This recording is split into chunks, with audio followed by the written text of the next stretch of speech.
All right, welcome into Ticor Title Talk on a happy St. Patrick's Day, a beautiful day here in Mission Valley, San Diego, California. What is up, Haylie? What's up, Ryan? Happy St. Patrick's Day. It's like one of Ryan's favorite holidays, I feel like. It's Mexican-Irish Day for me. And he doesn't drink, but he just loves the holiday. Oh, great. I take the green off now. Hold on.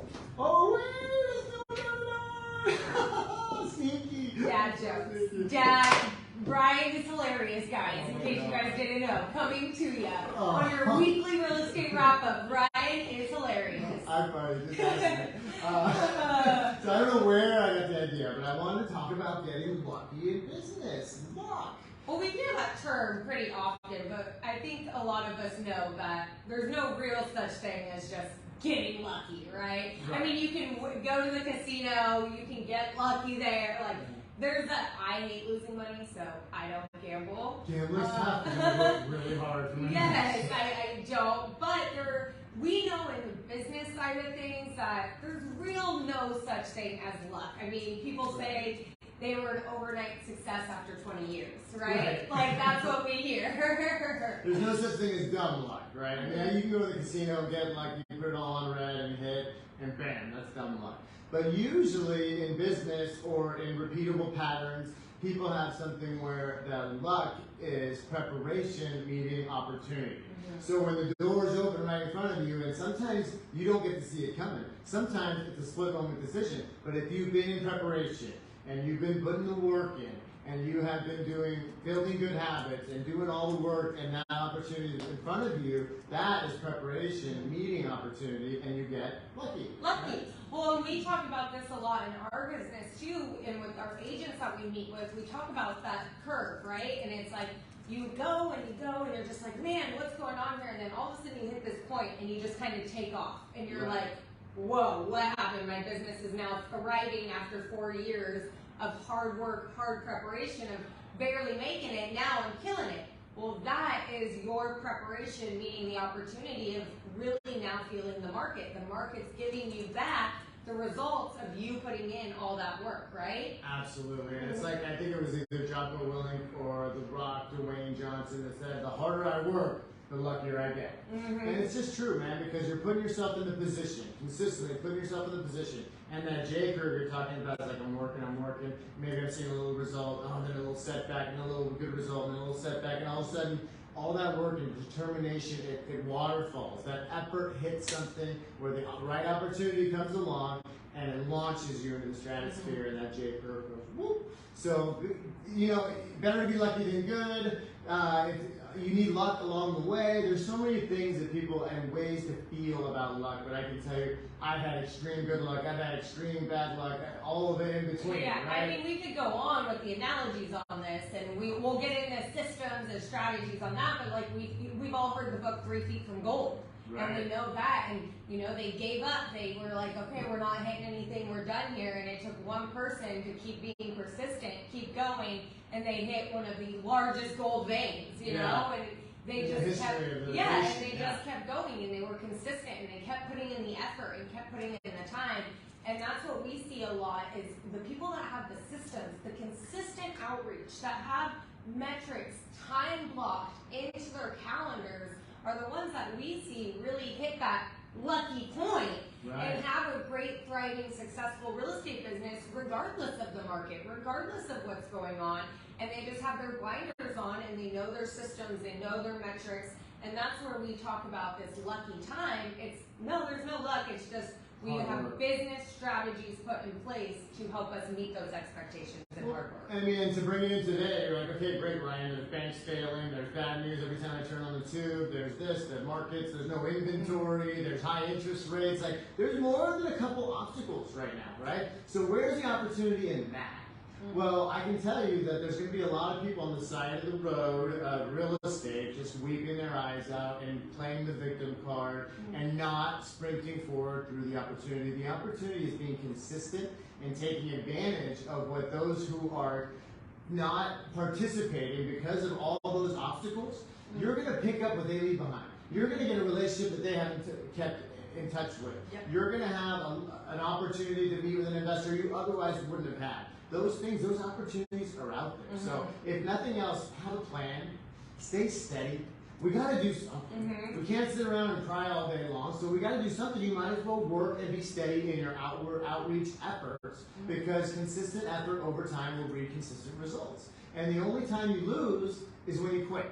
So have a plan, work your plan, and luck will come your way in the form of opportunity. And you'll be ready to seize that opportunity if you stay the course. So that's, I mean, I think that's putting yourself in the highest likelihood chance to get lucky. Right, and we can help you guys find those opportunities and really find those motivated sellers through our platforms and data systems. So there are always opportunities in every single market, and we always talk about it.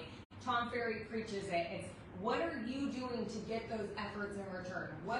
So there's always opportunities, but how are you finding those opportunities? We gotta get creative here. We gotta put the hustle muscle kind of on right now, you know? It's time. We gotta really get that grind going. And it's that, we heard it on a podcast that Tom Ferry was talking about the other day, and it's like, you know, your income is almost a direct correlation. Well, it is. I just don't want to be too harsh, but this is what he said.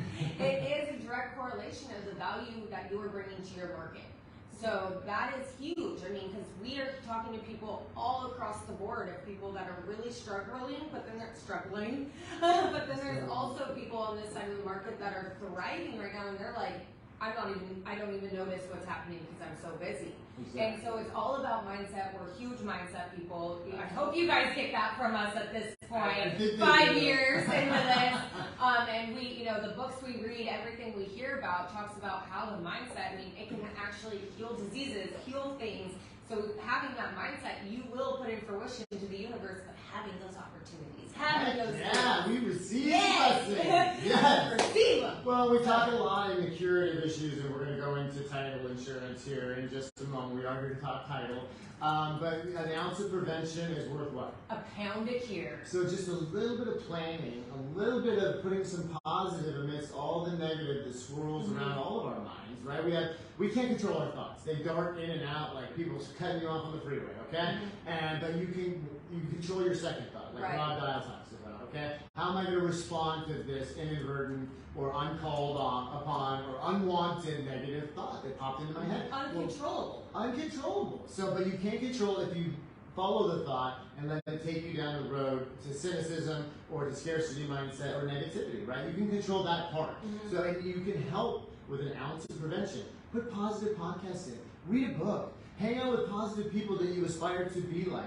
Ask what they're doing to get through tough times. You don't have to do it alone. We're social animals. We're pack animals. We look to each other to see that make sure we're doing things okay. That's why we look around on social media. In our old days, we looked at the caveman tribe over there. Well, he's doing it that way, so I'll do it that way. We're social animals. So don't feel like I got to do it alone. I got to be brave all the time. Congratulations, you're human. You're scared. You're worried. You're anxious. You're not alone. We all are. And we all feel that all within 5 minutes. Right? So talk about it. Get good models in your life and templates of what's working, and then do those things, right? Like not super, like we're not splitting the atom. We're just getting through our sales. We're trying to get out of the glass case of emotion. Trying to get out of the I'm not trying to go super emo here, but it's okay to feel. Well, but this really leads us into what we wanted to talk about on the title side about having preparation and stuff. We get this a lot, you know, it gets down to the 11th hour of closing, something goes sideways, something happens, and how are you prepared? How is your mindset set to handle that? Because we are in the solution-based mentality. As soon as something happens, it's how can we get right into the solution? What can we do to fix this? Because everything usually is out of our control on the situation. Like if the wire went to a wrong company, the wire didn't make it in time, it got caught up in the fence. There's so many things that could potentially go wrong. The courts aren't being responsive. The IRS hasn't got back to us to negotiate the lien. All these things. So we just I wanted to go just from on the title side of things, give you guys a little title clerk expertise, knowledge of what the backside of the day of recording looks like when your file is closing. So that way we are prepared a little bit. We can have the understanding with our clients when something happens. You know exactly where things are going on. Well, and real quick, before we go through that, real quick, the to-do list is important, and she has some to-dos, but it's as important as to not do list or to stop doing. Don't go in assigning blame. right? Because nobody wins, right? Here's an issue, a challenge, an obstacle, not a problem, a challenge. Let's find a solution, and let's all get into the lender, the escrow, the title. Let's all get into that solution, and then drag this thing forward and drag it to the finish line. When you start doing the finger pointing game, it just goes badly. So, and it wastes time. Most importantly, critical time. And we all have an in game, guys. We all want the file to close. Right. Everybody wants the file to close. It's a closing partnership. So that's to Ryan's great point. Is we want to make sure when we find the challenge, let's get into the solution and how can we overcome this as quickly as possible. So, anything to add on to that? Well, I was saying that I can answer. You too, right? Well, that was don't assign blame. We see it all the time. We fall into it. Again, we're human, but the quicker you can get out of he said, she said, blame, blame, blame, and into actual actions that propel the solution, the faster you'll be through it and closing, and everybody gets paid when things close around here. So, that's right. Exactly. I guess I just only had one. But on the backside of that, day of recording, there's a lot of moving parts that are going on. I mean, escrow is getting documents back from the buyers that just signed the night before. They have to review everything, make sure it looks good, and have their file set up, make sure they have all the payoff demands that are dated within 30 days. Some payoffs even have to be within 24 hours. So that's important that, everybody has to make sure if they see on the escrow demand that it's only valid through 24 hours, they need to make sure that we get an updated demand over to title because there's per diems, there's interest that gets accrued, there's things that come up that we have to make sure it's all paid off. So escrow has to make sure that they have everything that they need to get over to title. They set up the file to record. They get all the documents over to title. Then title not just has one of these files happening, but probably has like 50 of them closing that day. All that day. All that day. They have to get the documents, review all the documents, make sure everything's signed and notarized properly. If it's in a trust that if the notary stamp is smudged, that's a problem. And this is where that ounce of prevention can cause or help with the pound of cure. What did I say that right? An ounce of prevention is worth a pound of cure, right? When we have things that are in trust or entities and things like that, title has to make sure that they have all the entity documentation from the escrow, meaning they have the articles, they know who's the managing members, everything that they have in place. In a trust, and somebody passed, they have to make sure that they have the trust, the death certificate, every part of those pieces. And there is times where some things are missing and they have to get tracked back down. So there's a lot of things that can go into a file that need to be completed before it actually closes. So if you take one thing and find it before it's the 11th and a half hour, right, then that's one less thing that to solve in the moment. Well, one less piece of scrambling that these units have to do.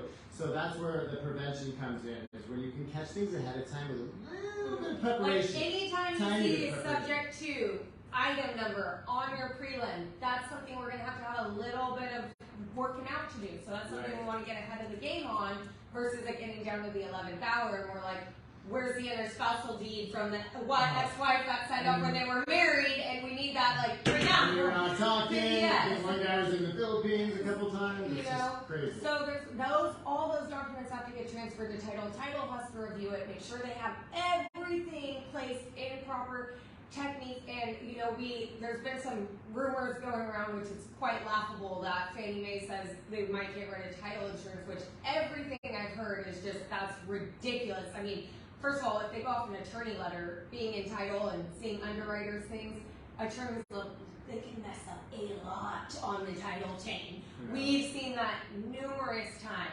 So that is just incredibly scary on the side part of that. But I mean, suffice it to say, it'd be a huge mistake. It wouldn't protect the incoming buyer with actual clear title because we have like a 3% claims rate in the title insurance industry. I can easily see that like 10x. Well, and that means title has done their job so well, there hasn't been that many claims. Right. When there's a lot of things that come up on a title report, like I was just talking about, trust, entity documentation. Sometimes entity documentations aren't filed properly. There's so many things that can come up. So that is why it's so important escrow and title and the lenders are all working together on the back end to make sure there's nobody that can come back on that property and say they have interest. They have to make sure that they have all their I's dotted and their T's crossed on every file. Exactly. So that's one thing that they get all the documents, day of recording, prepare everything, Then they have to wait for the lender to wire the money to the title. It has to hit the title company. The title already has documents scanned in the county, and once we get the wire or escrow takes off the hold, we can release that file to record. And that and then you have the whole county to deal with. And once it's in the ether, we get this a lot. We have people that are like, "Can't you rush it? Can't you pull like any way you can get this to go quicker?" Once it's in the ether of the county and it is scanned, we are 120% at the mercy of the county. They tell us once it's recorded and once it's confirmed. We can't say, "Hey, we need this file to go right away." That's 2008 type those days are gone. Counterintuitive. I mean, it's like arguing with a police officer. You ever try to argue with a police officer? Not a good move. I was like, do I answer that? Is that a trick question? It doesn't work out. Okay. So, like, that's all the different moving parts that can go on. And guess what? The county sometimes can be fickle and they pull recordings because of a tiny smudge or some kind of thing didn't match up, or the box in the corner was too small. It's supposed to be 2.5 inches and it was 2.25. And they're a little pencil happy when they're getting pressure, right? Yeah. You think they don't know that there's 40, 50, 150 people waiting to hear that they can move into their house that Friday afternoon? Of course they know. So they're already feeling the pressure. To badger and beat them over the head is not helping anything. You just kind of let them do their thing. You get them into their zen place, and then as the recordings come in. But we do everything we can to put that recording in Ticor and title in general, to give them the most beautiful masterpiece of documents that are clear. Everything's in order, easy, stamp, recorded, boom. We make it just a layup for them so they can shuffle through and get them done expeditiously. However, I mean, things happen. Well, and you would think, with all those moving parts, and that's just like the basics of things that we have. There's so many other moving parts when you have different liens and judgments and you're dealing with different counties to get stuff. You can imagine that there could be a little hiccup or something could potentially have a challenge for us on the file that we have to overcome.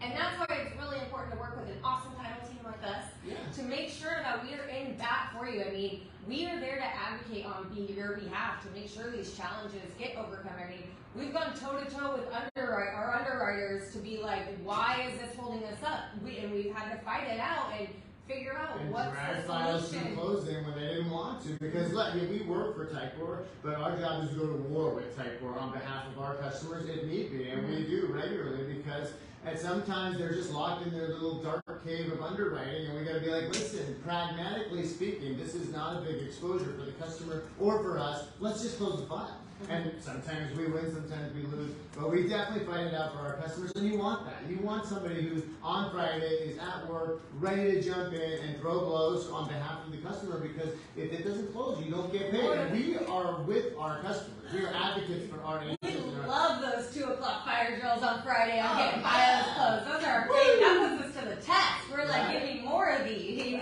We asked for you to use us, and when you do, and there's gnarly stuff, you can expect us to jump in the file and help Candy, help the team to see the reason and logic of why closing it is such a great idea. That's how we roll. That's what we ask of you. So thank you for giving us that opportunity. But back to your point, so just making sure that the I's are dotted, the T's are crossed, that if there are trusts involved, provide a trust certificate, provide a copy of the trust early in the process. If you're dealing with child support and the courts are involved, get out in front of it. Give yourself some runway, because they take their sweet time and they have a different frame and perspective of time than we do. If you're dealing with the IRS, by God, get in touch with them early and often.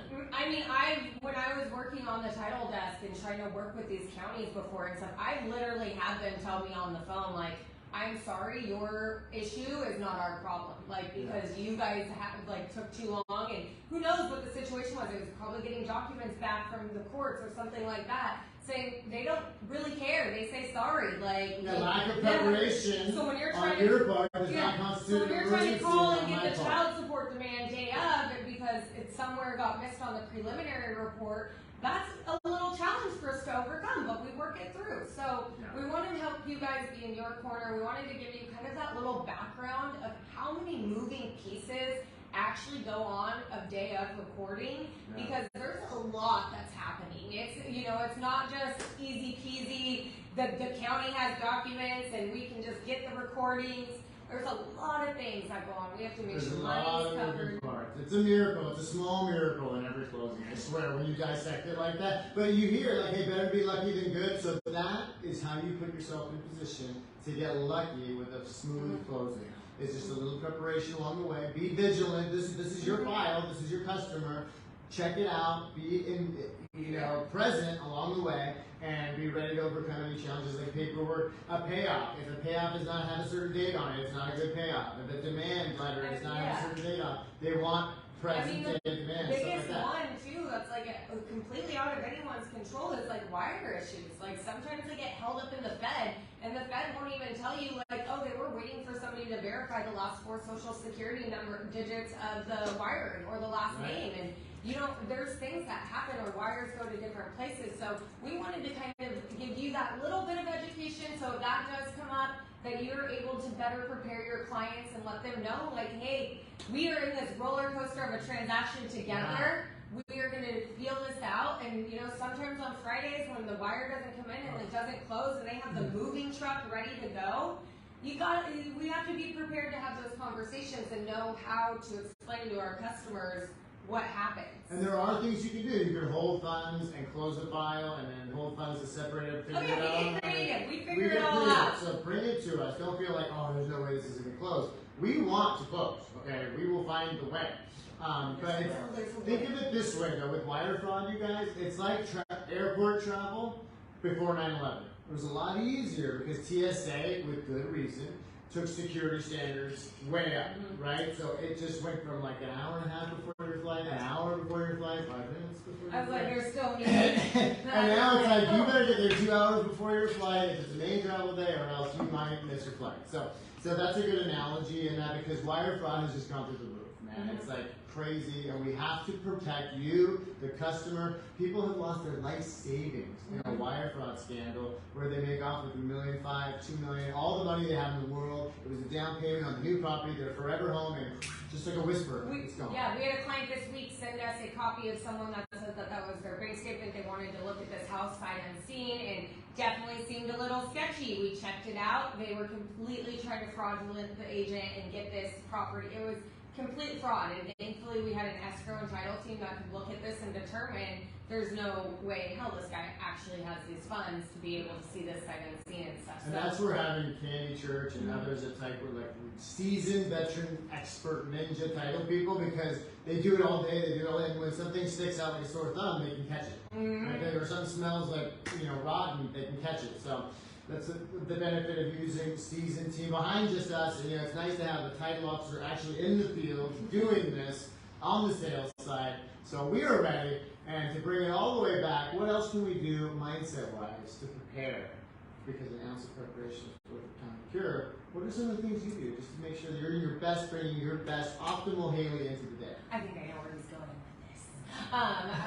We definitely are huge with our morning routine, guys. If you need any help with setting that up, we talk about this all the time. Like, we are in this service mentality. You guys are out there serving the clients, your clients at the highest level, but you can't give away what you don't have. And if your cup's not full and empty, you can't fill it back up with other people's problems and how to solve their issues and help them be your best solution face forward. So I think that's where you were going with that. Exactly, but that's where we're huge. I mean, we're huge on our morning routines. We make sure we have things in place. We read our books. We are in our book club where we're reading Ed Milet every day. So we have those kind of barricades on our mind where we can help kind of block out those external forces. And we have a place to process. We have a place where we can come and cameras off and just get it all out and fight if we have to, or cry if we have to, or laugh, or just be real and raw and process. Have that. Find your tribe. Find your people, because you need the outlet.